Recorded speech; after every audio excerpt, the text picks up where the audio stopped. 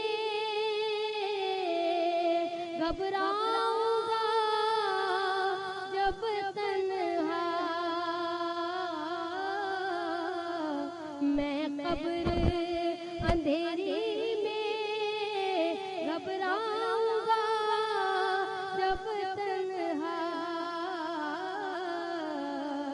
امداد میری کرنے آ جانا رسول اللہ امداد میری کرنے آ جانا میرے آقا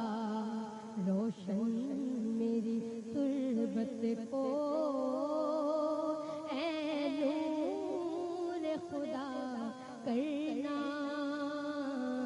جب وقت نزا آئے دیدار عطا کرنا. سبحان اللہ، ماشاء اللہ، بہت ہی خوبصورت کلام پیش کر رہی تھی طوبیٰ ہاشمی امجد شہید صابری بھائی کا کلام. یہ بڑا ہی مشہور کلام اور بہت ہی خوبصورت انداز میں پیش کیا جی پیروخش. اور ہم سب کی دعا یہی ہوتی ہے، دعائے کلمات یہی ہوتے ہیں لبوں پر دل میں کہ جب وقت نزا آئے تو دیدار عطا ہو. آج کے دن کے اعتبار سے بھی ہم نے گفتگو کی، ناظرین یوم علی کے حوالے سے ہم نے گفتگو کی. آپ نے دیکھا تیسرے عشرے کے اوپر بھی ہم نے آج بات کی، نجات کا جو عشرہ ہے اس حوالے سے بھی. اور کیونکہ اب ہمارے پاس وقت بھی کم ہے اور ہم ان گھڑیوں کی طرف بڑھ رہے ہیں جو کہ افطار کی گھڑیاں ہیں، جو اذان مغرب کا وقت ہے. تو جاتے جاتے میں تھوڑی سی بات اس سے چاہوں گی. علامہ محسن جوادی صاحب چونکہ تشریف فرما ہیں، ان کی رہنمائی میں چاہوں گی کہ تھوڑے سے اس حوالے سے نجات کے معاملے پہ، جہنم کی نجات کا جو عشرہ ہے اس کے اوپر تھوڑی سی گفتگو مزید کچھ روشنی فرما دیں. اور چونکہ اب جو ہمیں طاق راتوں کا بھی یہ جو معاملہ ہے اس حوالے سے بھی لیلۃ القدر کو ڈھونڈنے کا جو معاملہ شروع ہوگا اس پہ بھی تھوڑی سی گفتگو کر لیں، پھر ہم دعا کی طرف بڑھیں گے. شہر رمضان الذی انزل فیہ القرآن ھدی للناس وبینات من الھدی والفرقان. یہ وہ مہینہ ہے کہ جس مہینے میں اللہ نے قرآن کریم کو نازل کیا ہے. اور جہاں تک ماہ مبارک رمضان کے آخری عشرے کا تعلق ہے تو یہ جہنم سے نجات کا عشرہ ہے. اس عشرے کو عشرے توبہ کہا جاتا ہے، عشرہ مغفرت کہا جاتا ہے. اور پورے ماہ مبارک کے رمضان کی تمام فیوز و برکات جو ہم نے سمیٹنی ہیں اور سمیٹی ہوئی ہیں تو اسی عشرے میں ہم سے اللہ اپنی بارگاہ میں قبول کرتا ہے. تو اس حوالے سے جب ہم دیکھتے ہیں تو ان کی طاق راتوں کو، اسی ماہ مبارک رمضان کی طاق راتوں کو جو شب قدر کہا گیا ہے، میں پہلے بھی عرض کر چکا ہوں کہ مکتب تشیع میں فقہ جعفری اثنا عشری میں 3 راتوں کی طرف زیادہ اشارہ ہے، 19ویں شب، 21ویں شب اور 23ویں شب، اور ایک روایت کے مطابق 27ویں شب. یہ 4 شبیں جو ہیں ان میں سے کسی ایک شب میں جو ہے لیلۃ القدر ہے، یعنی وہ بابرکت رات ہے کہ جس رات میں اللہ نے قلب مصطفیٰ پہ قرآن کو نازل کیا تھا. تو یعنی اس رات کو اللہ نے اسی لیے مخفی رکھا ہے کہ یہ مزید ہم عبادت میں اپنی جستجو کریں، ہم عبادت میں متلاشی رہیں کہ پروردگار پتہ نہیں کون سی رات ہے. تو اسی کون سی رات کے ڈھونڈنے میں ہم نے آخری پورے عشرے کو جو ہے درک کرنا ہے، آخری پورے عشرے کی عبادت کو ہم نے یہاں سے حاصل کرنا ہے. تو یہ ایک نجات کا عشرہ ہے، اس میں انسان کو کوشش کرنی چاہیے کہ اللہ کی بارگاہ میں دعائیں مانگیں. علامہ محسن جوادی صاحب نے رہنمائی فرمائی اس معاملے پہ. میں مفتی محمد زاہد حسن رضوی صاحب آپ کی طرف بھی آؤں گی کیونکہ وقت ہمارے پاس کم ہے. میں چاہوں گی کہ 2 منٹ ہے، آپ اس حوالے سے ذرا فرما دیجئے کہ آج تو ہم نے یوم علی کے اوپر پوری گفتگو کی اور بات ہوئی، لیکن جو تیسرا عشرہ جہنم کی نجات کا معاملہ ہے اور جو اعتکاف کا معاملہ جو کہ اب شروع ہو چکا ہے اس کے اوپر دونوں چیزوں پہ تھوڑی سی روشنی ڈال دیجیے. بسم اللہ الرحمن الرحیم. اعتکاف جو ہے بہت پرانی عبادت ہے. اعتکاف کے حوالے سے اللہ تعالیٰ نے سورۃ البقرہ کے آیت نمبر 125 میں ارشاد فرمایا وَعَهِدْنَا إِلَىٰ إِبْرَاهِيمَ وَإِسْمَاعِيلَ أَن طَهِّرَ بَيْتِيَ لِلطَّائِفِينَ. اس آیت کریمہ کے اندر اعتکاف کرنے والوں کے لیے تذکرہ ہے، اور اعتکاف ایک ایسی بہترین عبادت ہے جو میرے آقا نے اپنی امت کو دی، اور وہ اس لیے دی ہے کہ اعتکاف 10 دن کا ہوتا ہے، اور ان 10 دنوں کے اندر تم نے لیلۃ القدر یعنی جو شب قدر ہے اس کو تلاش کرنا ہے، اور اعتکاف میرے آقا کی پسندیدہ عبادت ہے۔ بخاری شریف جلد نمبر 1 صفحہ نمبر 664 پہ ہے کہ حضور علیہ الصلوۃ والسلام جو ہے پورے مہینے کا اعتکاف فرماتے، اور تا حیات آپ ہمیشہ اعتکاف فرماتے رہے۔ اور اسی طرح بخاری شریف جلد 1 صفحہ نمبر 681 پہ حدیث پاک موجود ہے کہ ایک مرتبہ ایسا ہوا کہ حضور علیہ الصلوۃ والسلام کسی عذر کی بنا پر اعتکاف نہ کر سکے تو آپ نے شوال کے آخری 10 دنوں میں اعتکاف فرمایا۔ اور اسی طرح ترمذی شریف جلد 2 صفحہ نمبر 212 پہ ایک حدیث پاک موجود ہے کہ حضور علیہ الصلوۃ والسلام نے جو ہے 1 سال اعتکاف نہیں کیا تو دوسرے رمضان میں آپ نے 20 دنوں کا اعتکاف فرمایا۔ تو اعتکاف جو اعتکاف سنت موقدہ بالکفایہ ہے، اس کی سنت ہونے کی وجہ یہ ہے کہ ہم لوگ آخری عشرے کے اندر اللہ تبارک و تعالیٰ کی رحمت کو تلاش کرتے ہوئے شب قدر کو تلاش کریں، کیونکہ شب قدر کے اندر ایک ایک لمحہ ہمیں ہزار سال کی عبادت سے بہتری کی طرف لے کے جاتا ہے۔ یہ شب قدر جو نازل ہوئی وہ اس لیے ہوئی کہ حضور کے سامنے جب ایک بنی اسرائیل کے شخص کا تذکرہ کیا گیا کہ اس نے 70 سال تک عبادت کیا تو میرے آقا غمگین ہوئے۔ اللہ تبارک و تعالیٰ نے حضور کی راحت کے لیے سورۃ القدر نازل فرمایا کہ اے محبوب، ہم نے آپ کی امت کو ایک ایسی رات عطا کر دی ہے کہ وہ ایک رات 1000 مہینوں سے بھی بہتر ہوگی، اور اس رات کے اندر جو آپ کو امتی عبادت کرے گا تو اللہ تبارک و تعالیٰ اس کو 70 سال کی عبادت سے بھی زیادہ ثواب عطا فرمائے گا۔ اب آخر میں یہ عرض کرنا چاہوں گا کہ یہ جو لیلۃ القدر ہے ہمیں کس رات میں تلاش کرنی ہے اور کس رات میں زیادہ اس کی اہمیت علماء کرام نے بیان فرمائی ہے۔ دیکھیں، ویسے تو حضور علیہ الصلوۃ والسلام نے بخاری شریف جلد 1 صفحہ 660 پہ ارشاد فرمایا کہ میں تمہیں بتا دیتا لیکن تمہارے جھگڑوں کی وجہ سے میں نے اس کو مخفی رکھا، اور اس کے حوالے سے مسند امام احمد بن حنبل، مسند فردوس، مسند ابی یعلا، مصنف عبد الرزاق اور مصنف ابن شیبہ کے اندر حدیث وقت ملتی ہے کہ جو زیادہ تر اقوال ملتے ہیں علماء کے، اولیاء کرام کے، وہ فرماتے ہیں کہ یہ لیلۃ القدر جو ہے 27ویں شب کو اس کی زیادہ مطلب چانسز ہوتے ہیں کہ اس رات میں وہ ہوتی ہے، اور ویسے یہ رات 29 کو بھی آ سکتی ہے، 25 کو بھی آ سکتی ہے، 23 کو بھی آ سکتی ہے، 21 کو بھی آ سکتی ہے، لیکن ہم نے کسی ایک رات کو مخصوص کر کے پیچھے نہیں ہٹ جانا، بلکہ ہم نے ان 10 دنوں کی ہر رات میں شب قدر کو تلاش کرنا ہے۔ نہ جانے کون سی ایسی رات ہو کہ جو شب قدر ہو جائے، لیکن زیادہ کبھی کول جو احناف کے نزدیک ہے، دیوبند اور بریلویوں کے نزدیک ہے، ان کے نزدیک یہ ہے کہ 27 شب جو ہے زیادہ کبھی کول ملتا ہے کہ اس رات میں وہ شب قدر ہمیں مل سکتی ہے۔ ہم آپ سے کہوں گی کہ دعا کروا لیجیے۔ اللهم صل على محمد وآل محمد، اللهم صل على محمد وآل محمد، یا محمود بحق محمد، یا علی بحق علی، یا فاطر بحق فاطمہ، یا محسن بحق الحسن، یا قدیم الاحسان بحق حسین علیہ السلام۔ الحمدللہ الذی جعلنا من المتمسکین بولایت علی ابن ابی طالب۔ پروردگار اس ہماری دعاؤں کو اپنی بارگاہ میں قبول فرما۔ میرا مالک اس ٹرانسمیشن کو دگنی رات چوگنی ترقی عطا فرما،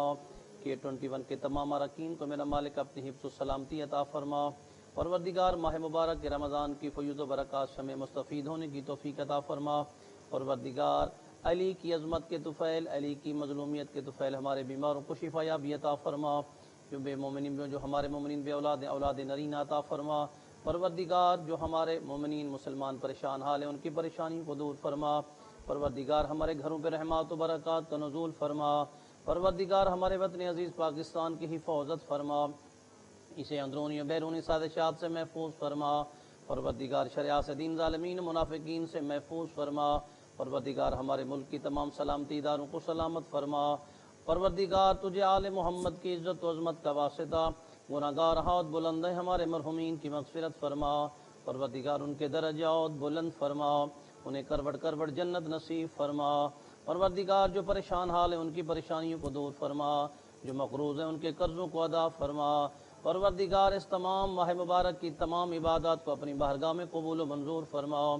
ان اللہ و ملائکتہ یصلون علی النبی یا ایھا الذین آمنوا صلوا علیہ وسلموا تسلیما۔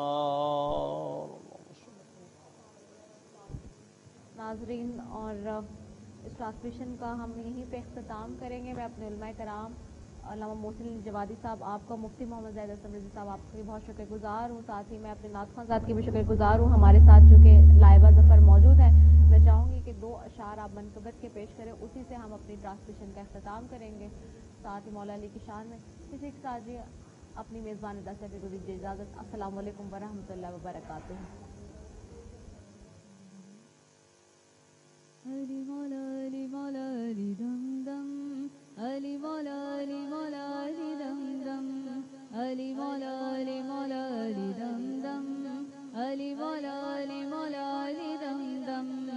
علی مولا علی مولا علی دم دم علی مولا علی مولا علی دم دم لکھ کروڑ واریاں کو جم جم علی مولا علی مولا علی دم دم علی مولا علی مولا علی دم دم علی مولا علی مولا علی دم دم علی مولا علی مولا علی دم دم حیدر قرار بتراب علی علی ہاشمی چراغ لجواب علی علی حیدر قرار بتراب علی علی ہاشمی چراغ لجواب علی علی